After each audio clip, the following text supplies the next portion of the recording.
इते मां खे ॿुधायूं त सिंधु दरिया में पाणी वहिकरण जी सूरत हाल बरक़रार आहे। गुड्डू बैराज वटि विचोले ऐं सखर बैराज वटि नंढी ॿोॾि बरक़रार आहे। गुड्डू बैराज वटि मथां पाणी जो वहिकिरो 3,87,958 क्यूसेक ऐं हेठां वहिकिरो 3,57,646 क्यूसेक रिकॉर्ड कयो वियो।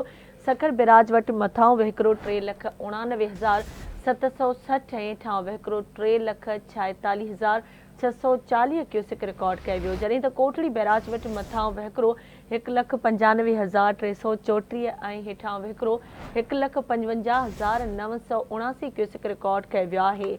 अहम ख़बर अवां सां शेयर कई पिया। सिंधु दरिया में पाणी वहिकरण जी सूरत हाल। गुड्डू बैराज वटि विचोली ऐं सखर बैराज वटि नंढी ॿोॾि बरक़रार आहे। गुड्डू बैराज वटि मथां पाणी जो वहिकिरो 3,87,958 क्यूसेक ऐं हेठां वहिकिरो 3,57,646 क्यूसेक रिकॉर्ड कयो वियो आहे।